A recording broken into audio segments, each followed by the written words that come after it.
Lideramos el camino de la opinión pública y buscamos que la cultura del debate alcance consensos y soluciones a los problemas de nuestro país.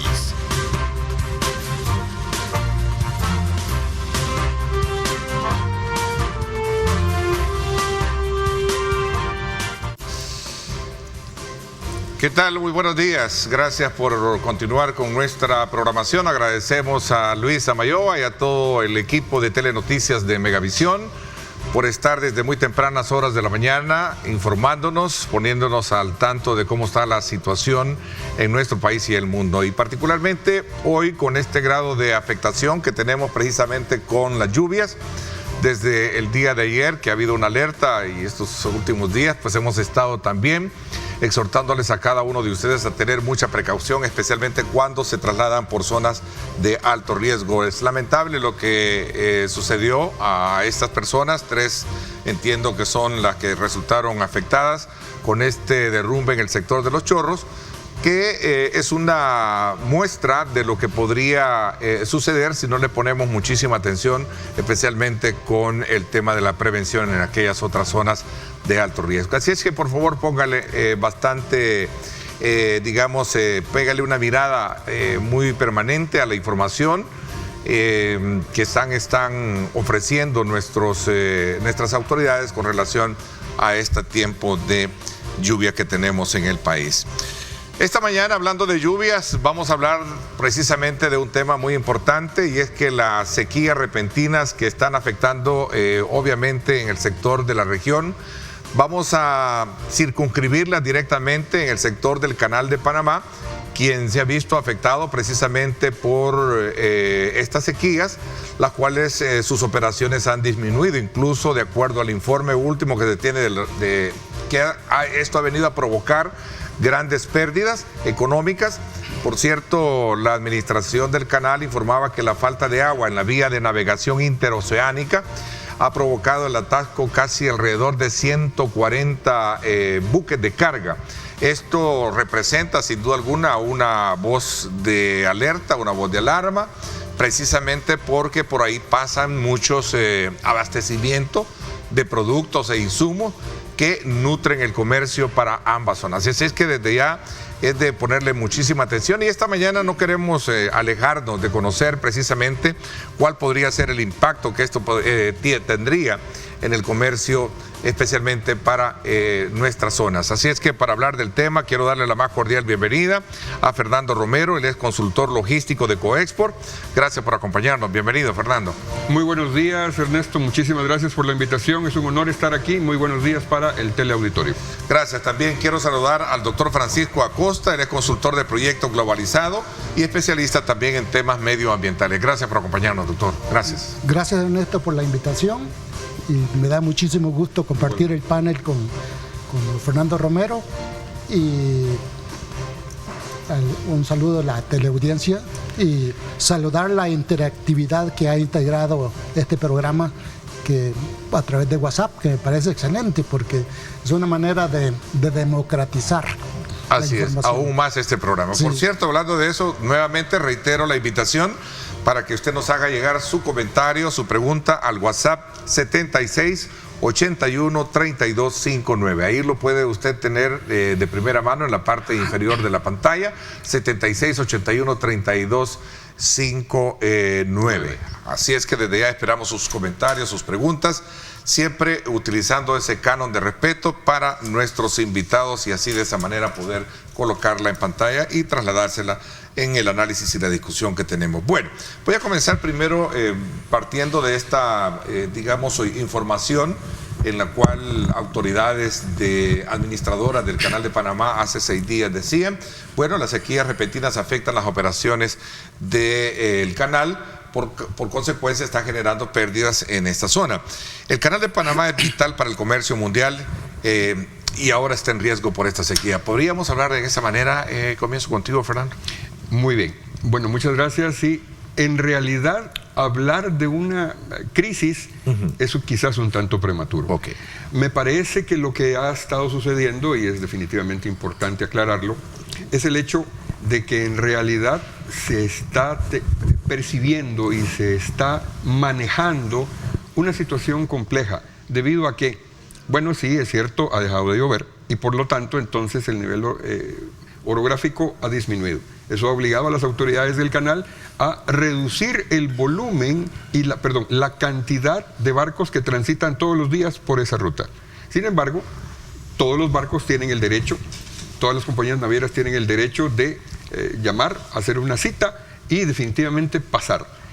Lo que ha estado en realidad sucediendo es que, obviamente, por la disminución del volumen, eso significa que se tiene que manejar un calado distinto del que usualmente se manejaba. Entiendo que de 39 ahora se están autorizando 32 pases diarios.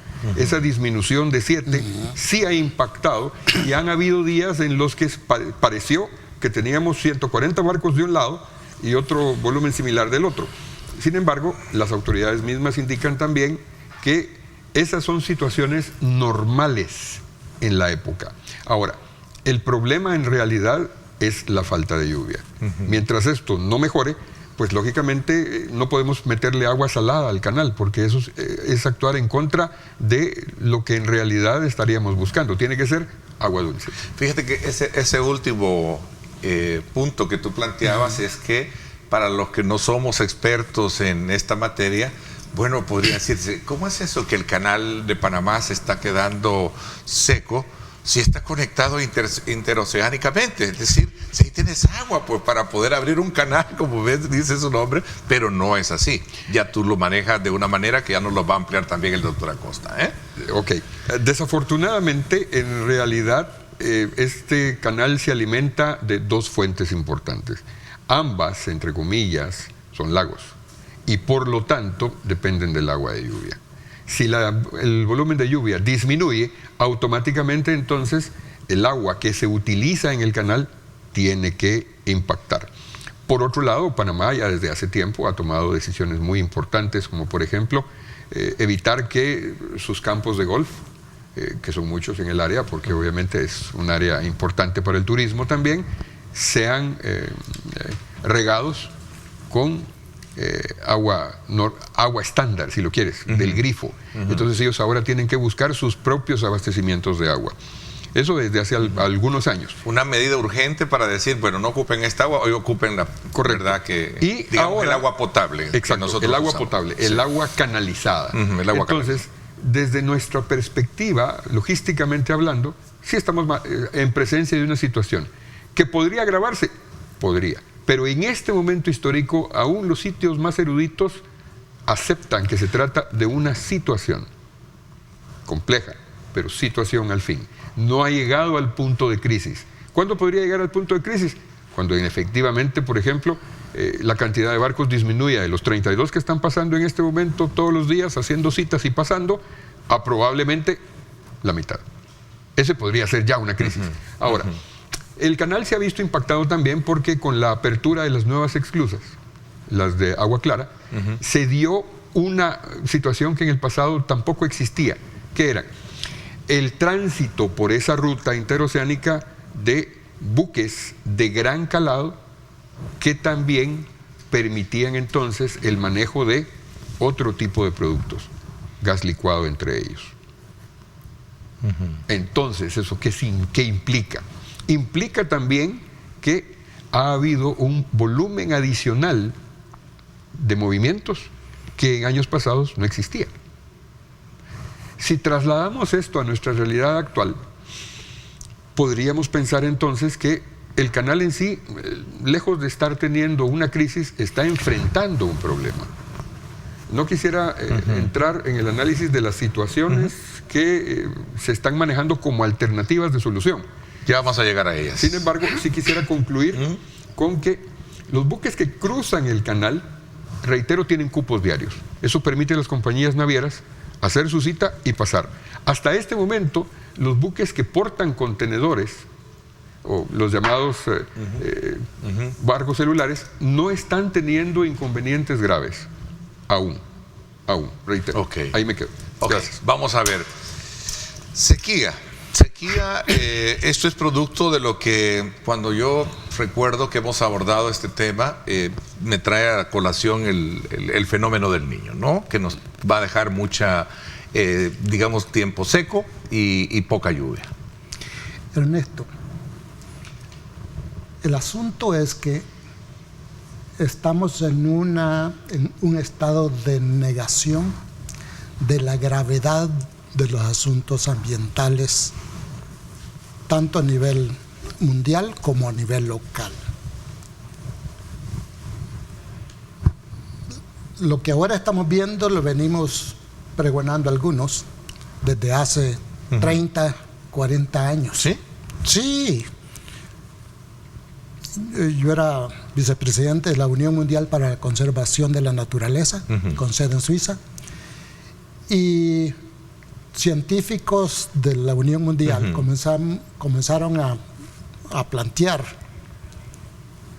las consecuencias de lo que iba a haber si se continuaba con los fósiles, con la energía fósil. Pero en aquel momento se vio como que era un asunto de la izquierda contra la empresa privada, como un intento de parar el avance del uso de los recursos naturales para fines de la empresa privada, y que, o sea, la reacción fue: no, ese es un asunto de izquierda. Pero la práctica ha dicho que no es un asunto de izquierda, es un asunto de país, por ejemplo. Es un asunto, al final, de la única comunidad que tenemos, que es el globo terráqueo. Entonces, usted me puede decir, bueno, pero ¿qué tiene que ver la sequía con los barcos? Que es que aquello que planteamos desde hace ratos, y de hecho usted trajo recientemente aquí al doctor Félix Laxo, que ha sido uno de esos referentes en esa materia, sí, ¿no? de los que predican en el desierto. Predica en el desierto, que grita, plantea y no es escuchado, eso me quiere decir. Y de hecho ahora es candidato al Premio Nobel de la Paz. Por esa lucha que ha tenido desde hace ratos. Entonces, lo que ahora pasa es que cuando hay tantos barcos esperando pasar en el canal de Panamá, eso da un campanazo a las sociedades de que aquí estamos frente a una situación de mucha urgencia. De peligro, sobre todo porque si hablamos de seguridad alimentaria. Yo hablaba de que el comercio implica aspectos de toda naturaleza, sí, pero especialmente fertilizantes. Hablamos de gas, hablamos de combustible, entiendo que hay varios, ¿no? Sí, pero entonces cuando se presenta una situación de esa naturaleza, el impacto viene acá. Y ya vamos a hablar propiamente de cómo impactaría como el planteamiento mercados como el nuestro. Piensa globalmente, pero actúe localmente. ¿Qué nos está pasando ahorita en El Salvador? Don Félix le planteó acá, que me encantó su planteamiento, de que independientemente de la cuestión del niño o la niña, hay un factor sobre eso, que es la cuestión del calentamiento global, que ahora las Naciones Unidas le llama estado de ebullición. Ebullición significa estado de hervor, hierve. ¿Sí? Y mire lo que ha estado pasando en América del Sur. Los lagos, al subir la temperatura, los lagos se evaporan. Y de repente son los lagos que le proveen el agua a las ciudades. Y no exactamente, no recuerdo exactamente. No sé si es Paraguay o Uruguay. Que tiene ese que problema. De repente se quedó con el 3% del agua de un lago, porque se evaporó. Eso debe ser un campanazo que hasta ahora de alguna manera Naciones Unidas la ha estado haciendo, pero con ese tendencia a desconocer esos análisis de Naciones Unidas, se le ha estado dando poca atención, pero estamos en un estado de emergencia. En El Salvador, por ejemplo, yo vivo en Suchitoto, de 11 ríos que tenemos desde Suchitoto a Aguilares, solo que han sido históricamente ríos de invierno y verano, ahora ya no son ni siquiera de invierno. Ya no tienen agua en el invierno. ¿Por qué? Porque no ha caído suficiente agua. Creo que hemos tenido alrededor del 15% del agua que debió haber caído, y eso nos ha creado una situación muy difícil. Y aparte de eso, de la contaminación que en el país tenemos, pero ya vamos a entrar un poco en detalle de eso, de la contaminación, del tema de la deforestación y de las implicaciones que ya está teniendo, porque conversaba también con los agricultores y me mostraban ya el impacto que está teniendo el tema de la sequía en algunos cultivos que no han logrado nutrirse. Cafetaleros, me lo decían recientemente, alguien de que no ha logrado de alguna manera el grano poder tener precisamente el agua necesaria para poder desarrollarse. Entonces estamos hablando de algo que hay que ponerle atención en esto. De hecho, digamos, prácticamente en el oriente la mayor parte de las cosechas se perdieron.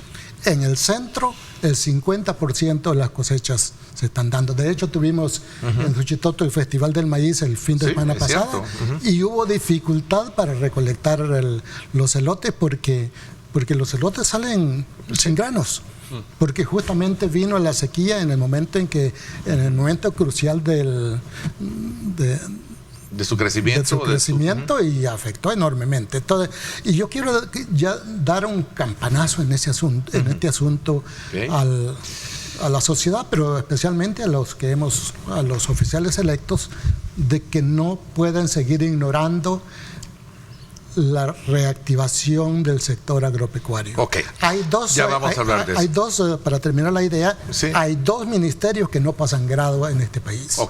Es el Ministerio de Agricultura y el Ministerio de Medio Ambiente. Ya hablamos de eso, ya vamos a ampliar un poco. A ver, ¿cuáles podrían ser los impactos de corto, mediano plazo o largo plazo debido a esto que se está experimentando en esta zona, particularmente por considerar que es donde pasan muchos barcos, buques, precisamente conteniendo productos que abastecen ambas zonas, ¿no? Digo, en este caso, ambos lados del continente. Vale la pena. El mundo, pues. Claro, vale la pena recalcar el hecho de que la situación en el Canal de Panamá en este momento todavía a El Salvador no está afectando de una manera tan directa. Esa es buena noticia, ¿no? Finalmente. Sin embargo, tenemos también que ser muy claros con el hecho de que la congestión que genera este tema relacionado con la solicitud de la Autoridad del Canal de Panamá, su decisión de reducir el calado con que los barcos tienen que pasar, lógicamente tendrá un impacto. ¿En qué momento? Bueno, estamos a las puertas de, entre comillas, la época de fin de año. Podría ser un impacto muy sensible, pero muy sensible. A final de año. A final de año. ¿Por qué? Porque podría darse el hecho de que aquellos artículos que vengan del lejano oriente, que tomen como base de redistribución para la región centroamericana, Panamá, se vean impactados por temas de tiempo. Ahora, la redistribución desde Panamá hacia Centroamérica no se hace por vía marítima regularmente, se maneja por vía terrestre. Esas son otras alternativas. Ahora, independientemente de ello, el tránsito por el Canal de Panamá, las mismas autoridades del canal lo ven como complejo. Sin embargo, ellos saben perfectamente bien que el otro canal existente, el Canal de Suez, que es una vía que no presenta ni maneja estos inconvenientes, es la alternativa ideal. Ahora, no es la alternativa ideal para todos los tránsitos, para todas las rutas. Seguimos hablando de que el Canal de Panamá tiene una posición altamente estratégica y por lo tanto podría verse en todo caso que si esto no mejora de aquí al fin de año, bueno, entonces sí estemos a las puertas de una crisis formal. Te quiero confesar que los ojos del mundo, especialmente en el tema económico, comercio, están puestos en esa situación hoy en día. Hace 6 días un artículo del periódico The New York Times hablaba precisamente de las implicaciones que podría traer, considerando que el Canal de Panamá es ahí donde pasan, decía, el 90% de las mercancías del mundo. El 90% de las mercancías pasan por el Canal de Panamá, según el dato que daba el de New York Times. No voy a desmentirlo, pero hay otras fuentes que señalan que es ligeramente menor, debido principalmente al hecho de que el Canal de Suez, sigue teniendo una importancia abismalmente interesante. Ahora, por otro lado, sí me parece importante hacer una aclaración. Primero que nada, en mi intervención anterior dije que era una cuenca orográfica, no, es hidrográfica. Y por otro lado, son dos lagos los que alimentan el agua en el canal. Uno es el lago Gatún y el otro es el lago Alajuela. Ahora, las cuencas se han visto disminuidas y por lo tanto esto implica que el agua que se utiliza en las esclusas también tiene que disminuir. Sin embargo, sabemos que esa agua no puede reutilizarse constantemente, de manera muy desafortunada. ¿Qué hay atrás de todo ello? Bueno, las autoridades del Canal de Panamá siguen estando alertas sobre los niveles de lluvia, los niveles de agua, pero principalmente cómo van a manejar esta situación. En el pasado, el país de Panamá tenía mucha menos población de la que tiene ahora. Eso es un hecho. Ahora hay 4.2 millones de habitantes. Eso sigue siendo importantísimo porque a medida que la densidad demográfica aumentan las necesidades, entre ellas de agua. Y por lo tanto, hay también una muy sentida sequía a ese nivel. No estamos hablando de que ellos no tengan agua todo el tiempo, al contrario, es una de las prioridades. Pero asimismo es una prioridad para el canal mantener el volumen de agua necesario para que entonces la ruta sea 100% navegable. Reitero, si esto va a impactar en el futuro a corto plazo, creo que deberíamos de empezar a verlo diciembre. Poco antes de diciembre. A ver, pero cuando tú dices diciembre, eso significa que estamos a las puertas, entonces hay que prepararnos. Esto es corto plazo. Esa es una de las grandes preguntas que yo quisiera. ¿Sí? Pero ojo, estamos hablando de que si el impacto se mantiene y entonces se agrava, la expectativa inclusive de la autoridad del canal es que no sea así. Que las cosas cambien. Bueno. Por lo menos que se mantengan en esta posición en la cual sigue siendo manejable. A ver, vamos a ver. Ernesto, estamos ubicados, hay una franja que viene desde Panamá hasta el Petén en Guatemala que se llama el corredor seco. ¿Qué significa? Que lo normal es que caiga poca agua. ¿Sí? Lo que pasa que esta vez el agua que cayó fue mucho menor. Estamos hablando desde Panamá hasta Guatemala. Sin embargo, hay una zona de convergencia intertropical que en términos, ¿cómo se le llama? Hidrológicos, creo que es, sí, medioambientales, está bien posicionada y poco se mueve. Pero bueno, aunque creo que para esta época sube a esta zona nuestra digamos, perimetral, pero se mantiene entre Costa Rica y Panamá ¿verdad? Y el Ecuador, ¿no? Pero vamos perdiendo eso porque... Sí, porque el cambio climático es una realidad, y eso he escuchado, ¿no? El pulmón del mundo que es Brasil... Sí, viene...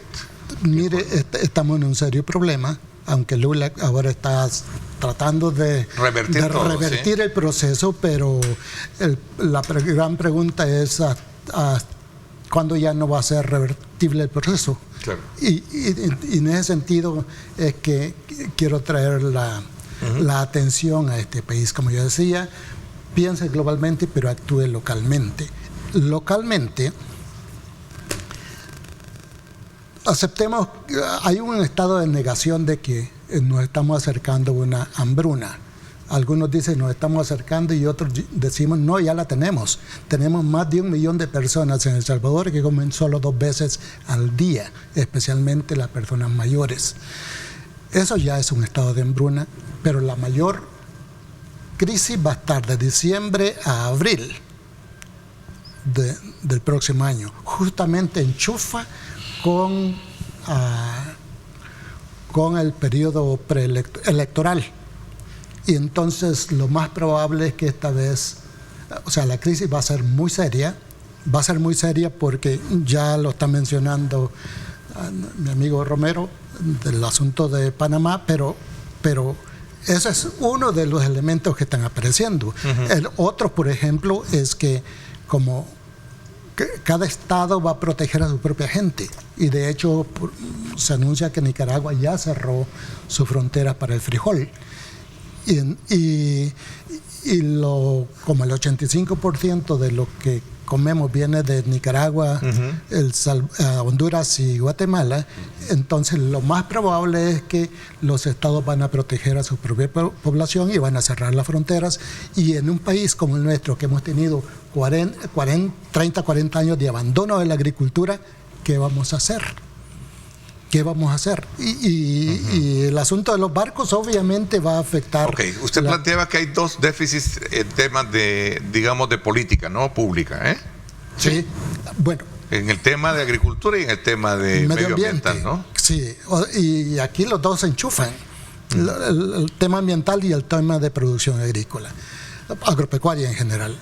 Entonces, y es justamente son los dos carteras de Estado donde no pasan grado. Hemos tenido que en este gobierno hemos tenido 4 ministros de Agricultura, y el último ministro de Agricultura es un abogado.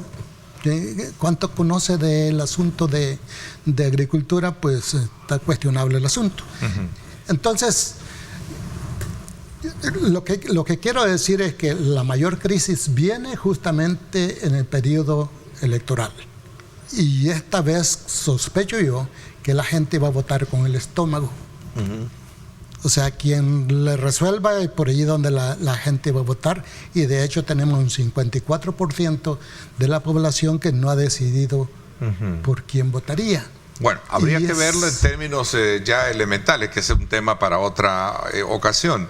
Sobre todo tomando como punto de referencia la encuesta que el día de ayer, de la cual creo que de ahí se puede tomar puntos importantes para hacer un análisis sobre ello, ¿verdad? Que destacan un rotundo triunfo de reelección, en primer lugar. Asimismo coloca en el tema de diputaciones muy bien al oficialismo, pero igual, creo que es un punto más allá que podríamos abordarlo desde otro ángulo. Pero lo importante es esta mañana dejar bien en claro sobre el estado actual de la situación climática, su impacto, porque lo que tú planteas sobre de tener algún tipo de problemas concatena un poco el contenido de esa investigación que publica The New York Times, que en todo caso podría tenerse problemas ahí a finales de año, ¿no? Además, Estados Unidos observa con mucha atención, sobre todo porque este mismo problema podría estar enfrentando uno de sus más grandes carreteras acuáticas, que es el río Mississippi, ¿verdad? Es correcto. De donde tiene y se maneja la mayor parte de trasiego, de exportación o importación de productos para sacar el trigo y otros productos, ¿verdad?, que tienen allí en esa zona.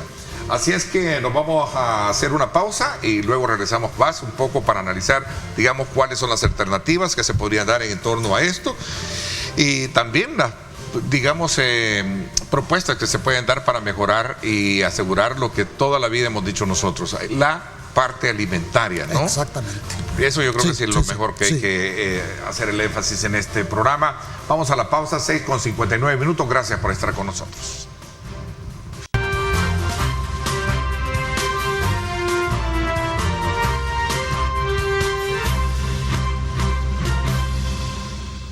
Bien, gracias nuevamente por estar con nosotros a esta hora de la mañana. Continuamos conversando con el doctor Francisco Acosta, él es consultor en proyectos globalizados, también en el área de medio ambiente.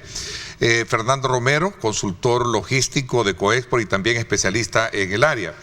A ver, estamos haciendo una lectura sobre la situación que atraviesa el Canal de Panamá, especialmente por la sequía que impacta a la zona y sus posibles implicaciones en el comercio. Cualquiera puede creer o pretender decir, bueno, este es un tema que realmente no tiene mucho que ver, pero a la hora de ver el tema de precios y la generación o el impacto inflacionario que esto genera en los productos que utilizan los agricultores, los caficultores, en los productos de consumo, al final terminan siendo la queja de todo el mundo. Y no se pone a pensar qué podemos haber hecho antes.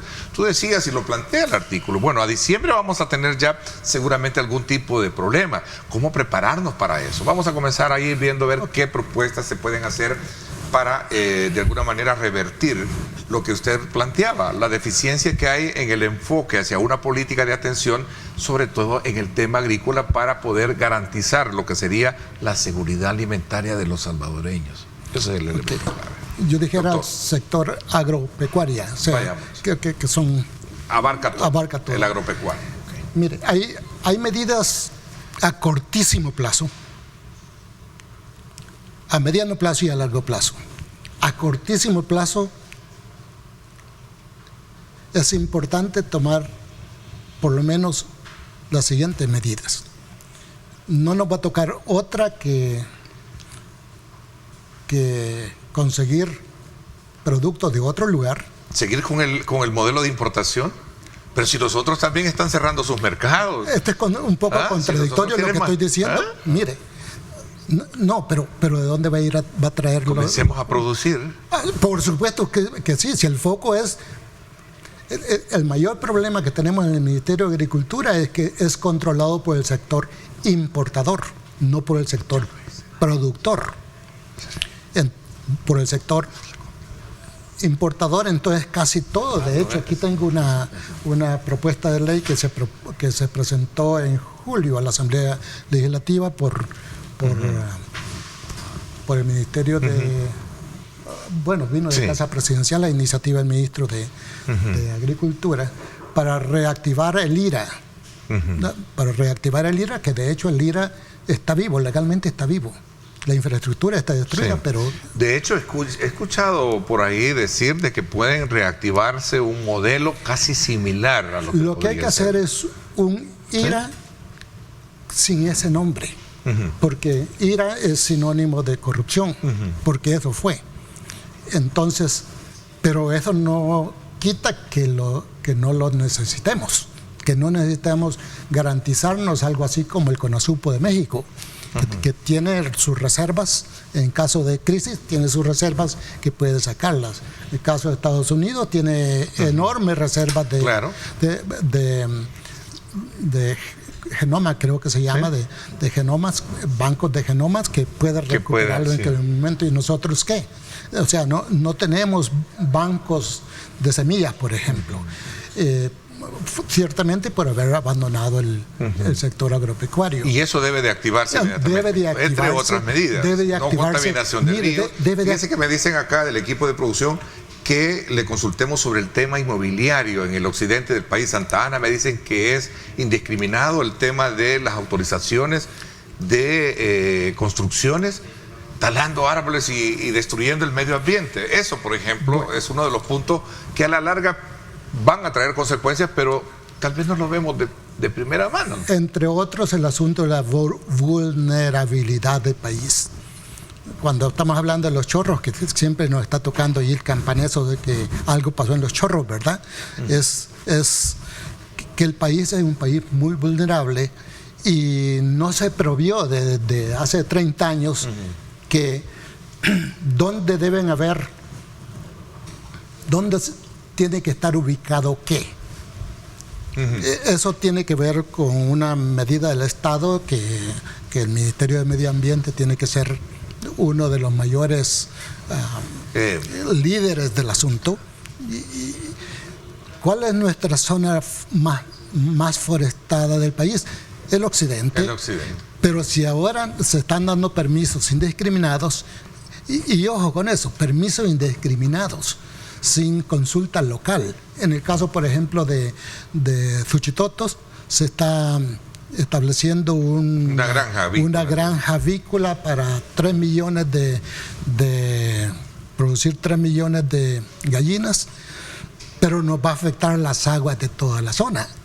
Nos va a contaminar. Pero van a comer huevo y pollo. Sí, pero contaminados. Entonces, ¿de qué le sirve? Entonces, es nuevamente... Parece que no hay ese equilibrio, ¿no? No hay ese equilibrio. Y por eso usted hablaba de lideresa, yo diría de autoridad, ¿no? Para mantener un equilibrio. Exacto. Entonces, pero a la hora de establecer el Ministerio de Medio Ambiente autorizó esa granja, pero no la autorizó la alcaldía local.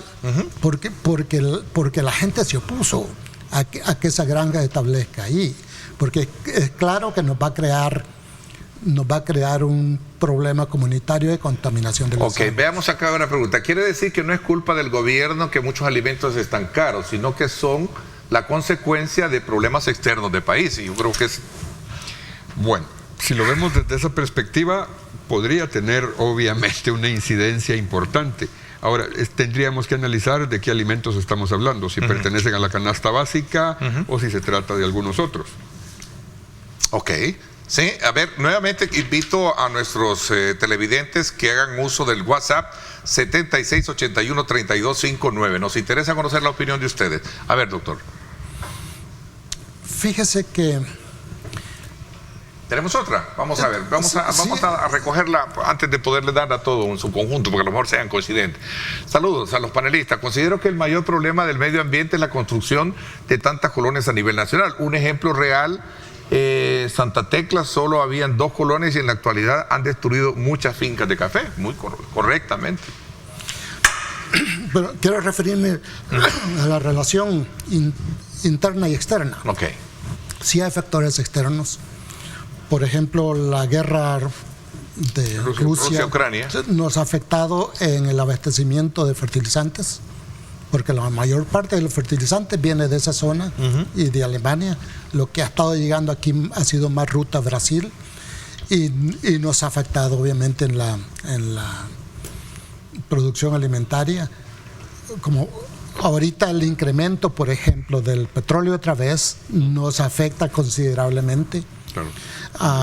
Y aquí hay que tomar medidas de emergencia, así como se tomaron, yo creo que en la pandemia, se tomaron medidas de tal manera que el gobierno subsidió una parte, pero ya no sirvió de colchón de esa parte que en la bolsa de cada uno de los salvadoreños. Ese tipo de medidas tiene que estar rápido, pero sospecho que los que toman las decisiones están pensando más están pensando muy poco en la tortilla de la gente y están pensando más en proyectos que tengan que ver con relaciones públicas, como el asunto del Miss Universo, y entonces nos ponen la contradicción entre ver tortillas o bikinis. Ok, vamos a ver. Hay unas medidas que podrían ser, que las conversaba con los agricultores, que más allá de subsidios y todo, que obviamente son necesarios, porque yo hasta ahorita creo que toda la mayoría o la parte de la agrícola en los Estados Unidos y otros países continúa siendo subsidiada. Sí. Aparte de eso, decía, lo importante sería que estableciéramos un canal de comunicación, decía, entre agricultores y las autoridades, para poder establecer un plan de reactivación del agro que permita de alguna manera no estar hablando de este tema. Ese es uno de los elementos que me mantenía y que me decían los agricultores. Y ahí está la prueba. Creo que no hay diálogo, ¿no? Creo que hay poco acercamiento. Qué bueno mencionar eso aquí en este programa de diálogo. Qué bueno señalarlo acá, porque ese diálogo no hay. Mire, es posible que esta ley la pasen esta semana. Ajá. Esta ley que pretende como reactivarlo. Como reactivar el IRA, ¿no? Sí, pero hay diálogo con los productores, no. Okay. Entonces necesitamos superar esa relación de los que toman las decisiones con los productores, con los actores sociales. Estamos claros. Sí, vamos a ver, Fernando, porque el tiempo se nos está yendo y quisiera de alguna manera conocer desde tu perspectiva cuáles podrían ser algunas alternativas que podrías sugerir para poder minimizar lo que tú en su momento crees que no hay crisis, pero si no se le pone la debida atención podría a un corto plazo generar algunos inconvenientes, y hablabas y coincidías con el análisis que hacen otros que a final de año se podría tener. Bien, el punto del final del año es precisamente porque es cuando suele aumentar la demanda. Sí, del comercio, ¿no? Exacto. El comercio en general es un factor importantísimo para todos y es un buen termómetro de cómo se encuentran no solo las economías, los temas logísticos y demás. Siendo Panamá un centro de distribución para la región centroamericana y otras partes del mundo, particularmente Sudamérica y el Caribe, estamos totalmente de acuerdo con que un impacto creciente en este tema de la sequía, y muy creciente probablemente, reitero, y lo pongo entre comillas, probablemente, puede entonces impactar. Ahora, ¿qué medidas está tomando la autoridad del Canal de Panamá? Bueno, en primer lugar, ya la autoridad ha hecho un acercamiento con el Cuerpo de Ingenieros de los Estados Unidos con la intención de desviar ríos hacia el lago Gatún. Eso aumentando lógicamente el caudal de agua. Pero recordemos el impacto que ello podría tener a nivel medioambiental. Hombre, son dos aspectos importantísimos y por eso es que mi fuente habla también de que en Panamá ya hay 4.2 millones de habitantes. ¿Cómo va a impactar para ellos este tema de desviar el agua del río? Y si se va a desviar totalmente o parcialmente, bueno, van a ser aspectos que son soluciones a nivel de infraestructura que son muy importantes, pero también tienen costo. Eso es un hecho, tiene costo. Ahora, el Canal de Panamá sigue siendo archirrentable, si lo vemos desde ese lado. Las fuentes también señalan que la disminución en este tema del volumen del agua ha impactado o no va a impactar más allá de 200.000 millones de dólares. ¿Tienes algún estimado de cuánto le cuesta diariamente a una empresa tener ¿cómo? ¿Encallado se llama? No, sí, no. Parado, detenido, parado. Pero es que eso depende del volumen del barco, eso depende de lo que el barco lleve. Alrededor de 20, 30 mil dólares diarios en algunos. Podría ser, no tengo yo claro ese dato. Lo que sí tengo pero claro. Pero imagínate aquí, que si así fuera, pongamos que fueran 20 mil dólares. ¿Cuánto representa estar un mes y cuánto va a representar esa mercancía cuando la coloques en el mercado? Obvio. Es decir, ahí tiene que ser, y por eso es que la autoridad habla del hecho de que las compañías navieras que llaman, hacen su cita, llegan a tiempo, pasan por el canal.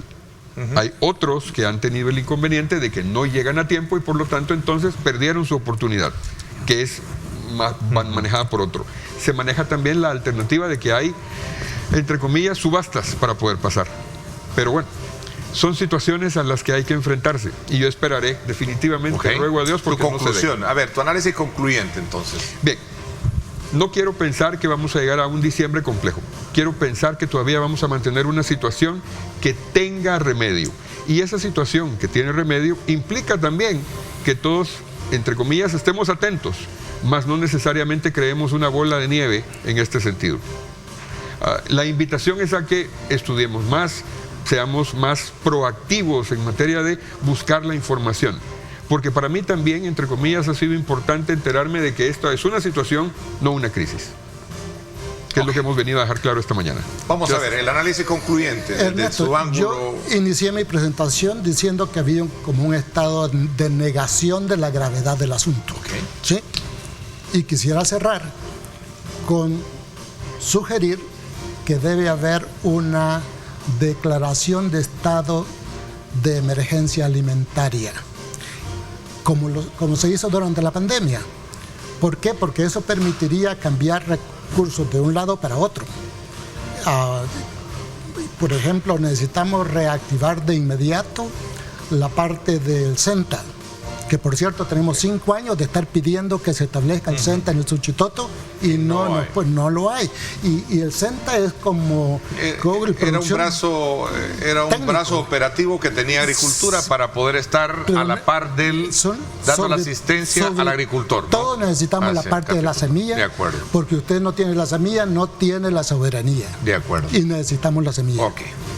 Bueno, miren, quiero decirles que me siento muy agradecido con ustedes por el tiempo que han dispuesto para poder compartir sus puntos de vista con relación a este tema que yo sé que va a seguir en los próximos días siendo retomado porque a veces nos entretiene más la política, a veces nos entretiene más otras cosas, pero el tema de precios de productos, el tema del alto costo de la canasta básica, el tema del abastecimiento de mercado de productos, ya lo veremos. Primero Dios, como tú dices, sea contenido, tú dijiste eso, que sea contenido, ¿verdad? Y que no pase más y esto se controle. Gracias por haberme acompañado, Fernando, como siempre. Te agradezco y mi admiración y respeto por el manejo del tema logístico. Muchísimas gracias a ti y Saludo a la teleauditorio. Doctor, ha sido un placer compartir con ustedes. Mucho gusto. Muchas También, doctora Costa, gracias por habernos acompañado y gusto. darnos sus aportes también en este material. Gracias. Le agradezco mucho. Feliz día. Vamos a la pausa, 7:18. Cuando regresemos, vamos a hablar del tema de seguridad en el contexto de una nueva encuesta que publica la Universidad Francisco Gavidia, donde pondera precisamente muy bien el tema de la aceptación de imagen de los políticos y especialmente concurriendo hacia lo que significa políticas de atención a la población, como es el avance que se ha tenido en materia de seguridad pública. Vamos a hablar con el ministro de la Defensa, René Francis Merino Monroy. Vamos a una pausa y regresamos con él.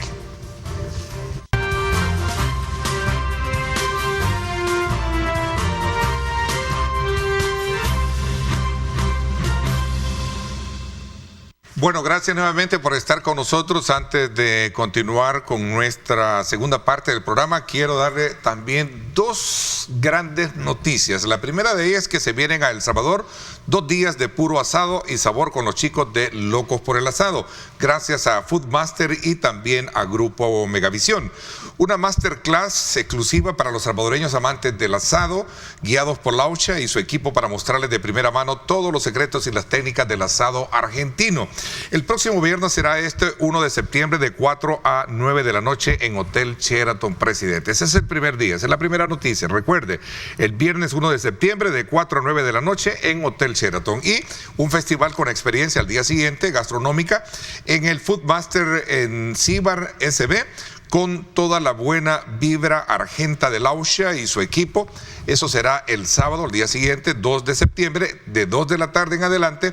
Esto será en el estacionamiento anexo a Presidente Plaza. Las entradas, ojo, están a la venta en Smart Ticket. Ahí están a la venta para que usted pueda comprarlas y poder ir a degustar y también aprender muchísimo sobre lo que significa un buen asado, ¿verdad?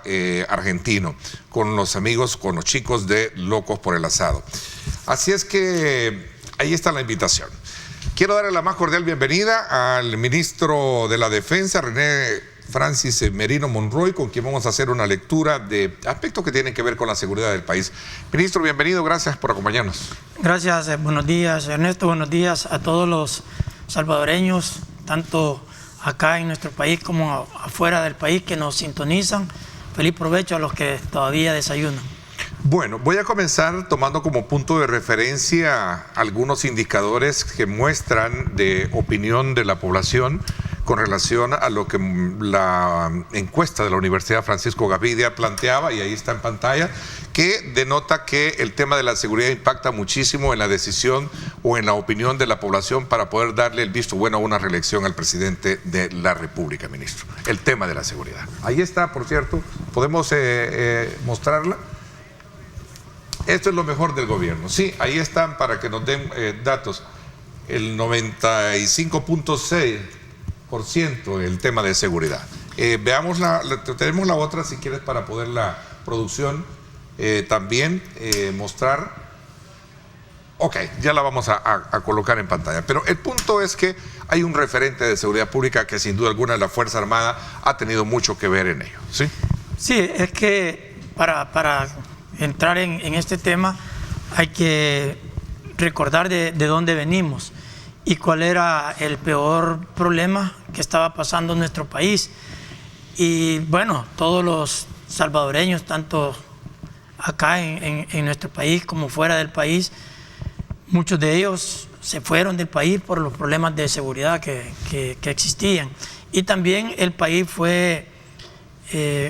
estuvo entre el país más violento del mundo. Entonces, esa es la situación con la cual el señor presidente de la República en junio del 2019 se encontró en este país. Y si nosotros hacemos un análisis o vemos cuál es la situación de seguridad a este momento, vemos que es algo casi increíble, pues algo que nadie esperaba y que era el problema que tenía el país, como le digo, de rodillas.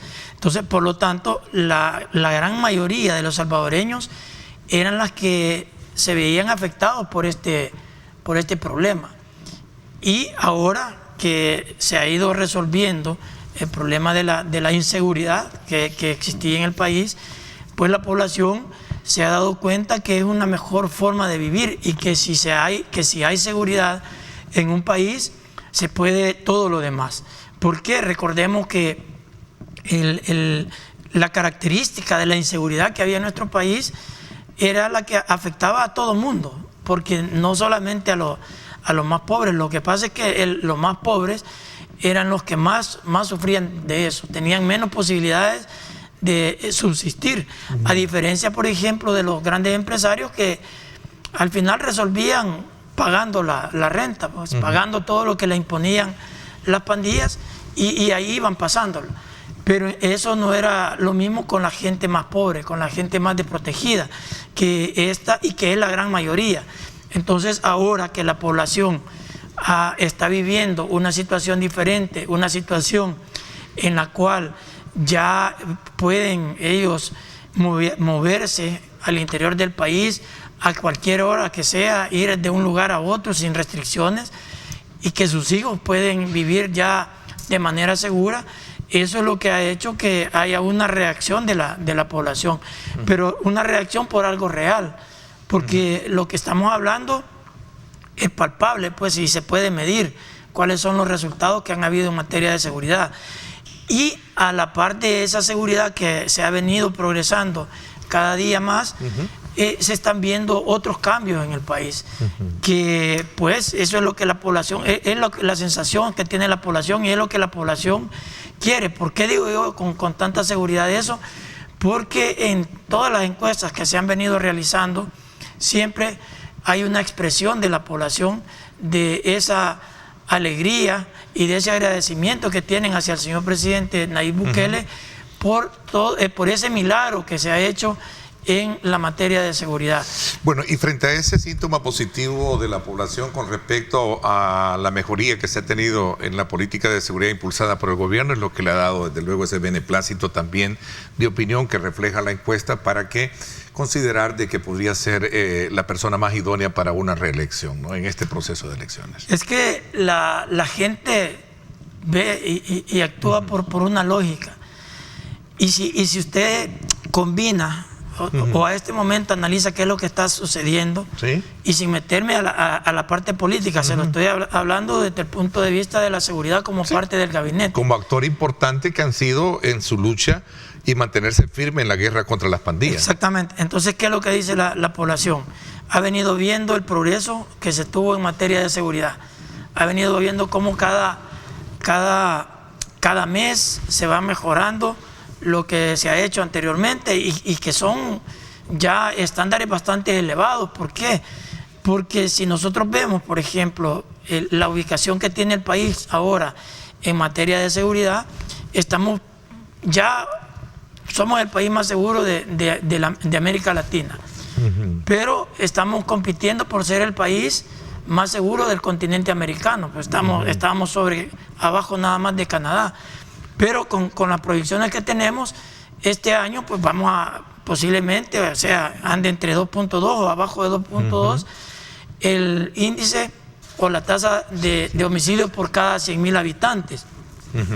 Bien, entonces la gente dice, si se viene mejorando tanto con las políticas del señor presidente de la República y lo que ofrecen sus competidores es regresar al pasado, entonces la población dice, no, sigamos como estamos, aunque a mucha gente no le guste. ¿Por qué? Porque hay una manifestación de la población. Estaba viendo una entrevista que le hacen a uno de los candidatos y le preguntan que si él negociaría con pandillas.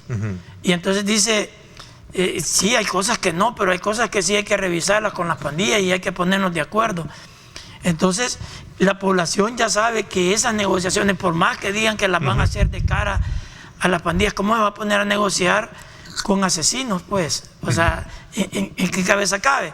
Ahora bien, estas personas lo que pasa es que ellos no son ningunos ignorantes y que no se dan cuenta que la población quiere que se continúe con la política de seguridad. Entonces dicen ellos, bueno, ¿y por qué si la gente quiere que sigamos con que se siga en el país con esa política de seguridad del presidente Nayib Bukele, y yo voy a venir a decirle lo contrario, la gente me va a repudiar. Pero yo lo que pienso es que ellos le están apostando a los votos, aunque sean pocos, pero al menos les va a permitir quizás sobrevivir a los votos de los familiares de las pandillas. Entonces, pero la mayoría de la población ya no quiere eso. Entonces, por esa razón es que le dan el apoyo rotundo al señor presidente de la República para que continúe con esta labor que está haciendo. Porque también ha mostrado que no solamente la seguridad es la que está mejorando en el país, sino que está mejorando otros aspectos, otras áreas, tanto en la economía, en la salud, en la educación, que estaban totalmente deterioradas por la misma inseguridad que había en el país. Claro, fíjese que, vaya, cuando vemos esa encuesta, la primera que mostramos al principio, es el 95.6%, que a la pregunta de que lo mejor y lo peor en este gobierno, es que destaca que el 95.6% ha sido lo mejor, el tema de la seguridad. 3.8% considera que no. Ahora, seguido de otros temas como por ejemplo el tema de empleo y el tema económico, que es otra área, pero en el tema de seguridad sale bien ponderado. La otra ¿cómo se le llama? Ficha positiva que tenemos ahí es la que nos da también otro factor importante que me gustaría mostrarla, el 69. Ok, vamos a mostrarla también ahí para que la tengamos mostrándola a nuestros videntes. ¿Por qué cree que el presidente desea reelegirse? Ahí la tenemos precisamente sobre la base también de lo que estamos hablando. Siempre el tema de seguridad, ¿no? Sí, sí. El combate de la seguridad. Es que esa es la preocupación del señor presidente, a pesar de que tenemos ya controlada el tema de las pandillas, por ejemplo, que la seguridad está bien relacionada con el accionar de los pandilleros. Entonces, nosotros sabemos que todavía hay pandilleros sueltos y que si este trabajo no se concluye de una manera bien acertada, podría, ¿no? Si usted deja el trabajo a medio camino, podría, más lo que ya mencionábamos de que los competidores abogan o todos están de acuerdo en no continuar con la política de seguridad del señor presidente de la República, entonces este país volvería al caos en el que lo encontramos. Y entonces para mí que la mayor preocupación a este momento, que continuará siendo del señor presidente, es dejar por cerrado el tema de la inseguridad que había en el país. Y fíjese que hay otra lámina que dice lo que me gusta y no me gusta de Bukele, lo dice la lámina, sí, ¿verdad? Pero dice el 60.5% es que está cerca de los militares. Es que en el gabinete de seguridad, y es que es bien lógico y es bien fácil entender esto. La Fuerza Armada y la Policía ya existían cuando el señor presidente llegó, ¿no? Y estuvieron trabajando en contra de las maras y pandillas, aparentemente. Y cuando llega el señor presidente de la República, le da la importancia y valora las capacidades que tiene la institución para enfrentar este fenómeno de las pandillas, porque si la policía a ese momento hubiera estado en capacidad de controlar las maras y pandillas, no las hubiéramos encontrado como nos encontramos. Entonces, ¿qué es lo que pasa? La gente, cuando ve que la Fuerza Armada ha dado un apoyo real y contundente a la Policía Nacional Civil, trabajando hombro a hombro con ellos, con sus capacidades, con todo ese excelente trabajo que ha mostrado la policía en los últimos 4 años, entonces la gente asocia y dice, bueno, si hacen un buen uso de esa institución, obviamente eso es lo que ha influido que los resultados de seguridad sean tan exitosos como los que se tienen a este momento. Y por lo tanto hay una asociación de la gente, es decir, el problema se ha resuelto en el país. ¿Por qué? Porque el gabinete de seguridad conformado entre policía y Fuerza Armada ha funcionado excelentemente. ¿Por qué? Porque el señor presidente le ha dado el puesto que se merece la institución.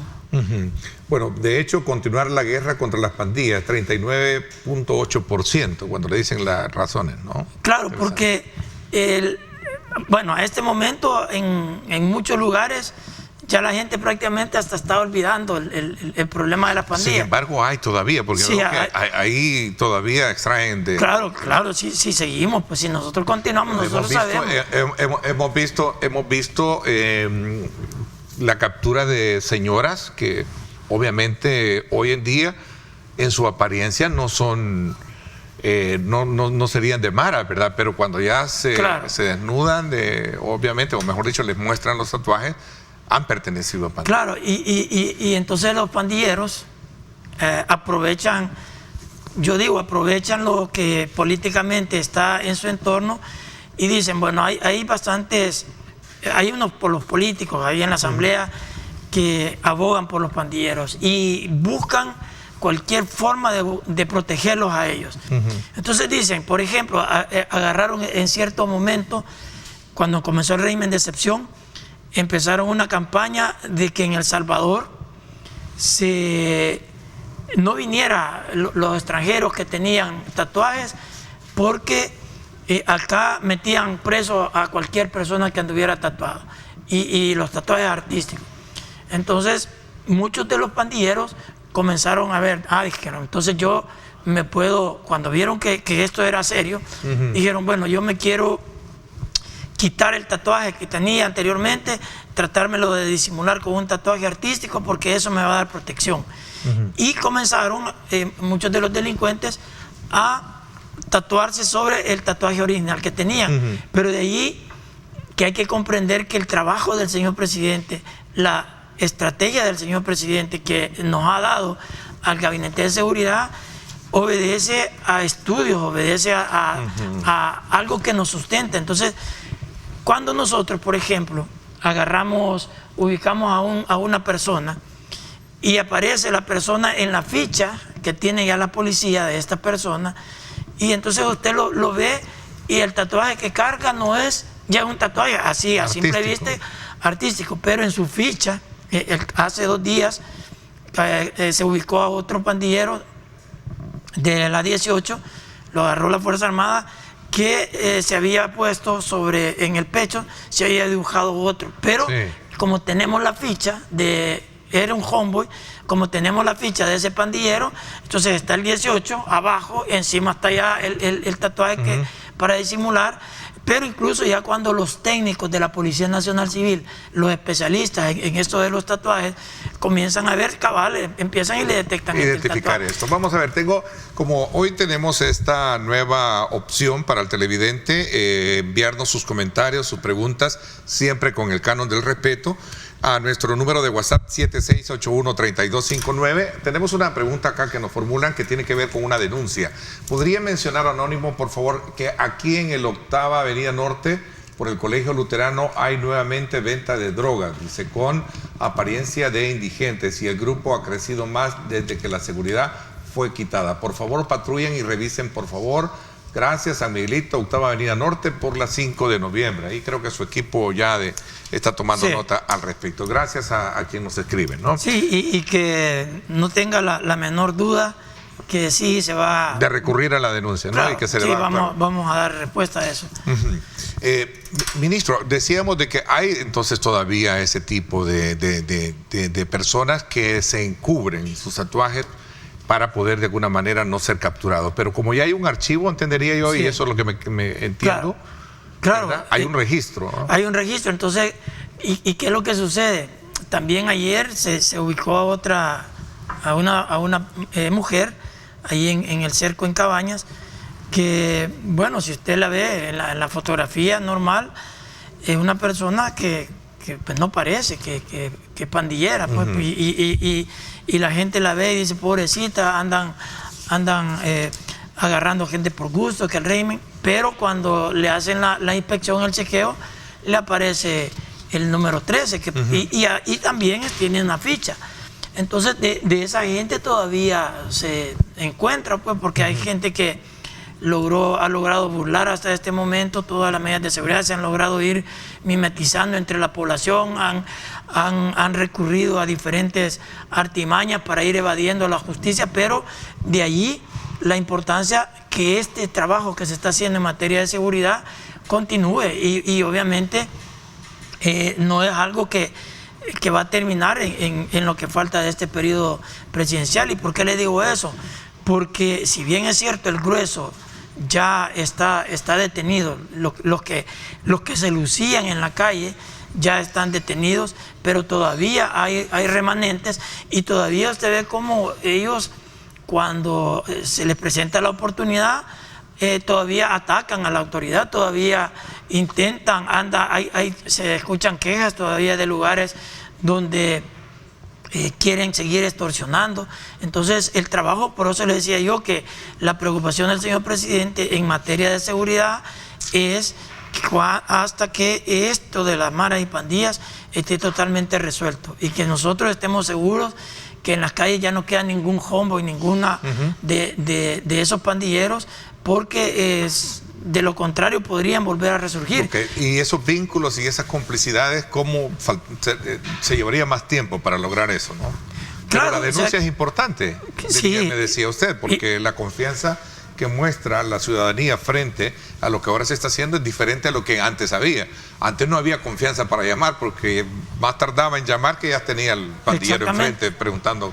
Y eso, es algo positivo, y de allí el por qué las evaluaciones tan altas que tiene el señor presidente de la República de parte de la población, porque la población comenzó a tener confianza, porque anteriormente, y esto es realidad, anteriormente la población no tenía confianza en sus mandatarios, no tenía confianza en las autoridades, y en la medida que fueron viendo que el trabajo era real, el trabajo que estaba haciendo el señor presidente era real, en esa medida la gente fue tomando valor, fue agarrando confianza, y ahora nosotros vemos que muchos de los pandilleros, de los ranfleros incluso, han sido posibles su captura por la denuncia ciudadana. Eso es ¿Cómo se le iba a ocurrir a un pandillero que un ciudadano común y corriente lo iba a denunciar? Eso jamás era se le impensable. Iba a... Claro, porque ellos tenían atemorizada a la población. Bueno, y a eso también algunas filtraciones de malos elementos de la policía, digo, malos, no toda la institución, claro, malos elementos policiales. Y a lo mejor también militares. Sí, se ha ido depurando. Ya vamos a hablar de eso. Yo creo que es importante que lo hablemos. Dice por acá, un saludo a todos los televidentes, especialmente al ministro de la Defensa por su ardua labor en cuestiones de seguridad pública. Mi pregunta es cómo determinan el área en el cual ponen los cercos de seguridad y si continuarán con dichos procedimientos en las diferentes áreas del país debido a los buenos resultados que se han dado en las áreas cubiertas. Este es un punto que yo lo planteaba con el ministro de Seguridad y le decía cuáles son los parámetros para determinar eso, porque a nuestra sala de redacción nos llegan muchísimas denuncias de lugares donde sin duda alguna dicen que hay presencia todavía de estos delincuentes. Fíjese que, por ejemplo, en el último cerco que hemos establecido en Cabañas, allí los pandilleros, incluso, y eso si nosotros lo vamos observando, ya no lo están haciendo. Ya como que con este cerco les cambió, y por eso le digo yo que esto no es algo tan sencillo, pero tenemos la capacidad en el Gabinete de Seguridad de poder dar respuesta a todo. Ellos todavía publicaban en redes sociales y se mostraban armados en esos lugares. Bueno, ese es un indicio, eso era algo que como retando a la autoridad, como quien dice, mire, nosotros estamos acá. Ese es algo que nosotros retomamos, lo estamos observando con qué frecuencia se publica y decimos, bueno, ahí hay algo que nos está llamando la atención. Pero además de eso, viene la capacidad y ese es el profesionalismo que tiene ahora la Policía Nacional Civil de poder identificar en qué sector o a qué sectores que se han desplazado los pandilleros, igual que lo hacemos nosotros con inteligencia militar. Con esa información, la policía que lleva un registro, comenzamos a ver qué tantos delincuentes, pandilleros están en cierto sector y qué están haciendo todavía en contra de la población. Y ese es uno de los tantos parámetros que se toman en cuenta para establecer un cerco en determinado lugar. Y también cuando, por ejemplo, hay indicios de que en X lugares es donde se han ido a concentrar, donde se están encubriendo los delincuentes, nosotros mandamos patrullajes normales, digamos rutinarios, como el que nos acaban de decir en San Miguelito, y que lo que sucede es que cuando llega la autoridad hay un enfrentamiento, hay una agresión de parte de los delincuentes en contra de la autoridad. Eso es un indicador de que sí, en verdad, están fortalecidos en ese lugar. Recordemos lo que sucedió acá en Cabañas cuando agredieron a una patrulla de la policía y salieron lesionados, heridos 2 policías. Y teníamos la información que andaban esos grupos armados, se lucían ellos también con su armamento en redes sociales, más la confirmación que teníamos de la policía que a ese lugar es donde se habían ido a refugiar. Y la denuncia de la población también de que sentían el asedio de las pandillas, y si bien es cierto, tal vez ya no llegaban con el mismo ímpetu a hostigar a la población, pero la población los veía pasar, los veía que bajaban, que andaban en ese lugar. Entonces ya la población dice, yo ya estoy viviendo en paz, y si esto continúa, pues vamos a regresar al pasado. Entonces mejor hay que denunciar, hay que decirle a la autoridad, y de esa forma es como se va determinando dónde establecer un cerco militar. Hay datos de todo bonito. Vamos a leer este otro mensaje que nos envían. La delincuencia pandilleril, asesinato por pandillas ha cesado. ¿Qué hay me da la impresión que es lo que quiere? ¿Qué hay del raterismo y secuestro, trata de menores? ¿Hay dato o monitoreo de este tipo de actos delictivos, ministro? Bueno, de igual manera, y eso lo podemos medir, lo podemos ver qué es lo que ha estado sucediendo. Por lo menos en el mes de agosto de este mes, vimos que hubo un día donde tuvimos tres homicidios. Y esos homicidios fueron por delincuencia no relacionada directamente con pandillas, sino que por gente que toma, por cuestiones pasionales, por robar. Sí. Entonces, se dan estos casos porque en el único lugar, no conozco todavía, en sueños nada más, en el único lugar donde no hay delincuencia y todo, imagino yo que en el cielo, y no estamos en el cielo. Entonces en este país de igual se presentan casos así puntuales, pero ¿cuál es lo positivo de eso? Es la cero impunidad que ha implementado este gobierno. Porque si nosotros analizamos, y ya lo ha dicho el señor ministro de Justicia, el porcentaje de eficiencia que hay en este tema, y la impunidad anda abajo del 10%. ¿Por qué? Porque nosotros observamos que cada vez que se da un hecho delictivo y la población lo denuncia, de inmediato son capturadas estas personas. Entonces eso también es un alivio para la población, y también es un mensaje a aquellos que crean que el hecho de que ya no hayan pandillas, ellos van a poder apoderarse de los territorios, están totalmente equivocados, porque de manera inmediata la autoridad actúa y captura y pone en manos de la justicia a estos delincuentes. Y al final de todo, nosotros observamos los niveles de delincuencia o el porcentaje de homicidios que hay en El Salvador se ha reducido drásticamente. Fíjese que de los 520 días de régimen de excepción, hay 288 homicidios. Si nosotros hacemos esa operación, el promedio de homicidios diarios en El Salvador durante todo el régimen de excepción es de 0.55 homicidios al día, del régimen de excepción hacia acá. Eso indica que los niveles de delincuencia en El Salvador son ahora extremadamente bajos. Sí. Y de cualquier tipo de delincuencia que se manifieste, la autoridad está actuando de manera inmediata, y aquí el excelente trabajo de las diferentes áreas especializadas de la Policía Nacional Civil, que de manera inmediata actúan y ubican a la persona y la capturan. Sí. Bueno, hablando de cómo han cambiado el modus operandi, ¿verdad? Hay otra denuncia que dice, buenos días, desearía que vayan a la colonia de San José 1 y 2 y 3, dice. Hasta el final del río Arenal, colonia San José 1, 2 y 3. Esto es en Soyapango, ¿verdad? Ahí lo dice, llegando al tubo de la río Las Cañas, en Soyapango. Porque allí se están escondiendo también los pandilleros, dice, ¿verdad? Bueno, ya vamos a llegar ahí, todo ese lugar lo hemos caminado.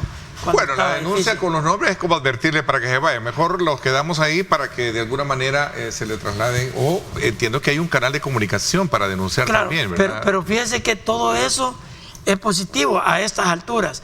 ¿Por qué? Porque nosotros, como Gabinete de Seguridad, es lo que buscamos, que los pandilleros se muevan de donde están. ¿Por qué? Porque al moverse es cuando se ponen ellos vulnerables. O sea, como quiera que sea, es positivo porque si se quedan ahí los vamos a agarrar. Y si se mueven, también los vamos a agarrar. Así que es parte de las estrategias, que esas las podemos decir acá. Es parte de lo que nosotros hacemos, que los movemos, los inducimos a que salgan de la zona de confort, porque ese es donde nosotros somos fuertes, pues que si ellos están encaletados, cuesta saber dónde es que están encaletados, pero cuando ellos se mueven, ahí es donde se ponen vulnerables. Igual que con los cercos, cuando ya van 5 días de un cerco, ya se les comienza a agotar la comida, todo lo que ellos ocupan, entonces comienzan a moverse, y ahí es donde empiezan las ubicaciones de estos delincuentes. Así que, pero de todas maneras, gracias a la población que tiene la confianza de denunciar, porque la orden del señor presidente es seguir trabajando 24/7 en beneficio de toda la población.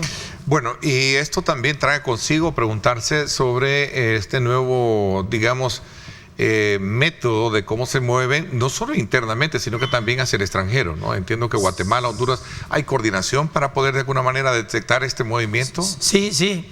Bueno, también aquí parte del complemento de todo el trabajo que se hace en materia de seguridad es el despliegue que tenemos nosotros con el Comando Zumpul en todos los pasos fronterizos no habilitados, que eso nos ha permitido controlar o ubicar a muchos pandilleros que pretendían salir del país, pero aquellos que por una u otra razón lograron salir del país, la Policía Nacional Civil, el Ministerio de Justicia y nosotros también tenemos una gran relación con nuestros homólogos en Honduras y en Guatemala. De hecho, la Fuerza Armada realiza patrullajes binacionales o trinacionales con las Fuerzas Armadas de Honduras y de Guatemala para proteger esa área fronteriza.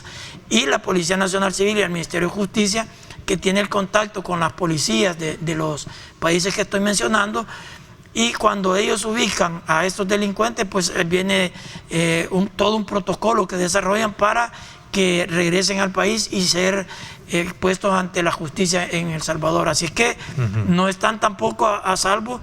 Todo depende de cómo los ubiquen en esos países, pero recordemos que tanto Guatemala como Honduras tienen también un problema bastante complicado con la seguridad, con la inseguridad. ¿Están igual o peor que nosotros como estábamos antes? Pues sí, ahora si comparamos, claro que sí, pues El Salvador en verdad ha cambiado. Sí, pero ellos están... Sí, allí todavía hay...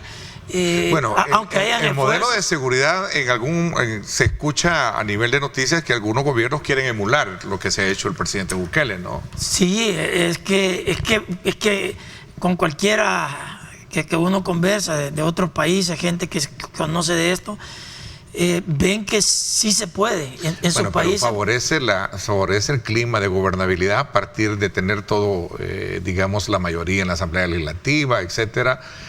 Coordinado el sistema judicial para esa lucha, ¿verdad? Claro, pero en los otros países obviamente primero hay que comenzar ahí, ¿no? Claro que a estas alturas del partido, ahora, este día, 29 de agosto del 2023, la situación es totalmente diferente, pero las condiciones las ha creado el señor presidente, claro. Porque cuando nosotros llegamos, todo era contra. Bueno, recuérdense, no tenía ni un solo diputado.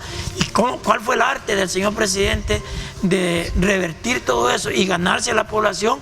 Y por el resultado que dio en todo, pues enfrentó la pandemia. De hecho, ahí están los resultados en la encuesta de la Universidad Francisco Gavidia que avalan una reelección de él a partir del ejercicio de políticas públicas, especialmente en el tema de seguridad. Entonces, en esos países que quieran implementar esta política, tienen que hacer lo mismo, tienen que comenzar de cero, con valentía, a trabajar por sus poblaciones, y eso les va a ir dando. Ok. La tarea no ha sido fácil, pero sí hay que considerar que existe un antes y un después, ¿no? En esta materia. Sí, y es bien notorio cómo era antes y cómo es ahora. O sea que a partir de la implementación del Plan Control Territorial en sus diferentes fases, sus diferentes momentos, ha venido surgiendo un cambio rotundo en materia de seguridad. Vimos nosotros cómo el régimen de excepción también le vino a dar otro impulso a mejorar el tema de seguridad. Okay. Por lo tanto, se puede notar ese antes y ese después en nuestro país, y que la población lo avala.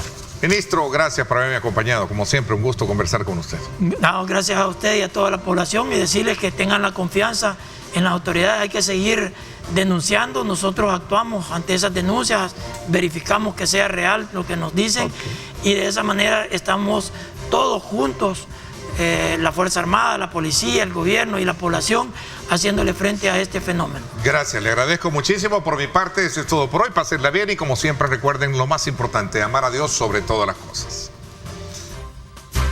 Lideramos el camino de la opinión pública y buscamos que la cultura del debate alcance consensos y soluciones a los problemas de nuestro país.